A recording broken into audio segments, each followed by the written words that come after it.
Assalamualaikum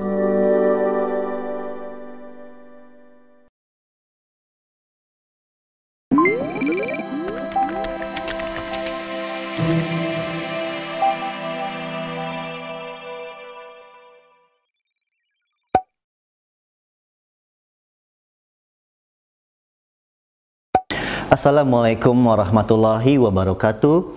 Selamat datang pada mata kuliah Hukum Tata Negara pertemuan 3 dengan tema Sumber Hukum Tata Negara. Tujuan dari pembelajaran pada pertemuan 3 ini adalah mahasiswa dapat menjelaskan apa itu pengertian sumber hukum tata negara dan terdiri dari apa saja sumber hukum tata negara itu. Nah, sekarang kita bahas ke pengertiannya dulu ya, bahwa sumber hukum adalah segala sesuatu yang berupa tulisan, dokumen, naskah, dan sebagainya yang dipergunakan oleh suatu bangsa sebagai pedoman hidupnya pada masa-masa tertentu. Sumber hukum sering juga disebut sebagai source law, atau dikatakan sumber hukum adalah segala sesuatu yang dapat menimbulkan atau melahirkan hukum dari vakum atau kekosongan hukum, atau segala sesuatu yang menjadi asal mulanya hukum itu terbentuk. Sumber hukum dalam arti formil adalah sumber hukum yang memiliki suatu bentuk atau produk yang nyata. Karena dari suatu bentuknya itu, maka hal tersebut berlaku secara umum, ditaati dan diketahui serta memiliki daya laku dan daya ikat. Disinilah suatu kaidah memperoleh kualifikasi sebagai kaidah hukum dan oleh yang berwenang merupakan petunjuk hidup yang harus diberikan. Sumber hukum dalam arti material merupakan suatu sumber hukum yang mana ditentukannya suatu isi hukum bagi para sarjana hukum. Yang paling penting ialah sumber hukum yang terdiri dari pemaknaan-pemaknaan histori, filosofi, sosiologis, sehingga lebih kepada materinya. Nah, jadi sumber hukum tata negara itu terdiri dari dua, sumber hukum material ya, dan sumber hukum formil. Untuk memudahkan kita dalam memahami keduanya tersebut, ya kita langsung ke contoh mungkin ya. Jadi gini, kalau sumber hukum material itu sumber hukum yang didapatkan dari suatu isi materi yang didapat dari sejarah atau histori, ya. Lalu bisa juga dari masyarakat atau sosiologisnya.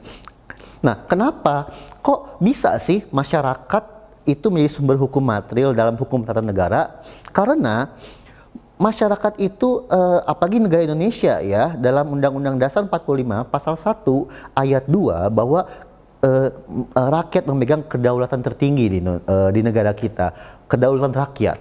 Nah, artinya bahwa maka masyarakat itu bisa menjadi sumber hukum. Nah, kenapa? Karena dalam adagium yang kita kenal, Vox Populi Vox Dei, suara rakyat adalah suara Tuhan. Nah, sehingga masyarakat itu atau rakyat dalam suatu negara demokrasi seperti kita ini itu memiliki kedaulatan yang tinggi di atas segalanya. Maka segala aspirasi-aspirasi, aspek-aspek kebudayaan, sosial, agama, adat istiadat itu harus diperhatikan dalam membuat hukum. Karena menurut Roskilde, law asdul as social engineering, bahwa hukum menjadi alat dalam perkembangan atau pembentukan karakter sosial atau hubungan-hubungan masyarakat. Nah, ini sangat penting. Nah, lalu ditinjau dari segi sisi sumber hukum formil, maka sumber hukum formil itu contohnya ya seperti peraturan perundang-undangan. Nah, yang kita tahu peraturan perundang-undangan ada Undang-Undang Dasar 45, TAP MPR, Undang-Undang, Perpres, PP, ya kan? Nah, lalu ada Perda tingkat 1, tingkat 2. Nah, itu menjadi sumber hukum formil dalam hukum tata negara kita. Tidak hanya sampai di situ, ada juga traktat, jurisprudensi, dan doktrin. Nah, traktat itu adalah perjanjian internasional, jurisprudensi adalah keputusan-keputusan hakim terdahulu. Lalu kalau doktrin adalah pendapat-pendapat para ahli, yang mana itu juga bisa dijadikan sebagai sumber hukum. Adik-adik mahasiswa dalam membuat suatu hukum atau merancang undang-undang gitu ya, lembaga legislatif dalam hal ini DPR dan juga mungkin pemerintah dalam mengusulkan suatu undang-undang itu tidak serta-merta mereka membuat seenaknya mereka gitu. Ada kajian-kajian penelitian, membuat naskah akademik, ada focus group discussion dengan para stakeholder dan seterusnya. Nah, inilah yang sumber-sumber hukum itu.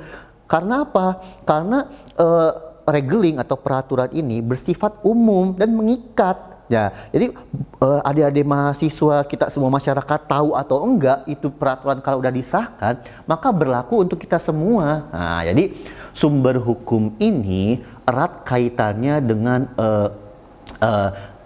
bahan-bahan untuk membuat suatu aturan-aturan yang nantinya akan disahkan oleh lembaga legislatif dalam hal ini DPR yang sehingga aturan tersebut menjadi hukum positif atau hukum positif yang berlaku di Indonesia yang ini bersifat mengikat dan memaksa kepada kita seluruh rakyat di Indonesia. Nah, adapun Pancasila sebetulnya adalah sumber hukum, tetapi dia adalah norma tertinggi atau stats fundamental norm. Pancasila juga merupakan sumber hukum material yang terdapat pada pembentukan peraturan perundang-undangan yang ada di Indonesia. Akan tetapi dalam Undang-Undang Nomor 12 Tahun 2011 tentang peraturan pembentukan perundang-undangan, adapun hierarki peraturan perundang-undangan itu dimulai dari Undang-Undang Dasar 45 sampai ke Perda. Adapun Pancasila ia merasuk ke dalam seluruh peraturan perundang-undangan dari tingkat Undang-Undang Dasar sampai ke tingkat Perda. Sekian secara singkat pemaparan berkaitan dengan sumber hukum tata negara. Untuk adik-adik mahasiswa, untuk lebih jelasnya, maka bisa di-download modulnya untuk pertemuan 3 kali ini untuk lebih jelasnya, lebih eksplisitnya di media Universitas Pamulang yang telah disediakan. Kurang lebihnya mohon maaf atas pemaparan pertemuan 3 kali ini. Saya akhiri, wabillahi taufiq wal hidayah. Wassalamualaikum warahmatullahi wabarakatuh.